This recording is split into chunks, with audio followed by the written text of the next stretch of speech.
আজকে আমরা পঞ্চম শ্রেণীর অঙ্কের সাজেশন নিয়ে আমরা কথা বলবো। তো চলো দেখে নেওয়া যাক। তবে ভিডিওটি শুরু করার আগে তোমাদের কাছে একটি ছোট্ট অনুরোধ, আমার এই ভিডিওটি যদি তোমাদের ভালো লেগে থাকে অবশ্যই চ্যানেলটিকে সাবস্ক্রাইব করো এবং পাশে থাকা বেল আইকনটিকে অন করে দাও পরবর্তী ভিডিওগুলো সবার আগে তোমাদের কাছে পৌঁছে দেওয়ার জন্য। তো চলো শুরু করা যাক। দেখো 110 নম্বর পৃষ্ঠায় একের এখানে কি বলে দেওয়া আছে, নিচের অপ্রকৃত ভগ্নাংশগুলিকে মিশ্র ভগ্নাংশে পরিণত করি। এখানে তোমরা কি করবে, একের ক দাগের অঙ্ক ভালো করে তোমরা দেখবে, তারপর ঘ দাগে দেখবে, ওকে, আর ও দাগের অঙ্কটা দেখবে, ওকে।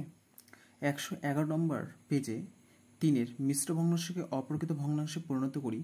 এখানে তোমরা কি করবে, ঘ নাম্বার দাগের অঙ্ক দেখবে, ওকে, গ নাম্বার দাগের অঙ্ক দেখবে, বর্কি জ নাম্বার দাগের অঙ্ক দেখবে এবং 6 নাম্বার দাগের অঙ্ক তোমরা দেখবে। 113 নম্বর পেজে তোমরা একের ও নাম্বারের অঙ্কটা দেখবে, ওকে, ঘ নাম্বারের অঙ্কটা দেখবে, ওকে। 115 নম্বর দাগে তিনের বিয়োগ করি, খ নাম্বার অঙ্কটা দেখবে, গ নাম্বার অঙ্কটা দেখবে, চ নাম্বার অঙ্কটা দেখবে, ওকে। 122 নম্বর পেজে নিচে চেষ্টা করি 3 নম্বর অঙ্কটা দেখবে আর 2 নম্বরে অঙ্কটা দেখবে, ওকে। 2 আর 3 নম্বরে অঙ্কটা তোমরা দেখবে। 128 নম্বর পেজে 1 নম্বরে অঙ্কটা দেখবে, 3 নম্বরে অঙ্কটা দেখবে, 4 দেখবে আর 5 নম্বরে অঙ্কটা দেখবে। 135 নম্বর পেজে 3 নম্বরে অঙ্কটি দেখবে, 4 নম্বরে অঙ্কটি দেখবে। 137 নম্বর পেজে 2-এর অঙ্কটি দেখবে, 4-এর অঙ্কটি দেখবে আর 5-এর অঙ্কটি তোমরা ভালো করে দেখবে।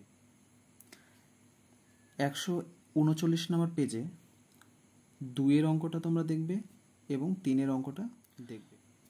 140 নম্বর পেজে 6 নম্বরে অঙ্কটি দেখবে, 8 নম্বরে অঙ্কটি দেখবে, 10 নম্বরে অঙ্কটি দেখবে আর 11 নম্বরে অঙ্কটি তোমরা দেখবে। এগুলো খুব ভালো করে তোমাদেরকে দেখতে হবে, এর মধ্যে তোমরা কমন পেয়ে যাবে। 147 নম্বর পেজে এই অঙ্কটি দেখবে, এই অঙ্কটি দেখবে। 149 নম্বরে এই অঙ্কটা দেখবে তোমরা, এই অঙ্কটা দেখবে এবং এই অঙ্কটা দেখবে। 191 পেজে তোমরা হচ্ছে এই অঙ্কটি দেখবে, এই অঙ্ক। 152 নম্বর পেজে তোমরা 7 নম্বরের অঙ্কটা খুব ভালো করে দেখবে, কারণ প্রতি বছর এই ধরনের অঙ্ক পরীক্ষায় আসে। 153 নম্বর পেজে 10-এর তোমরা খ নম্বরের অঙ্কটি দেখবে, 11-র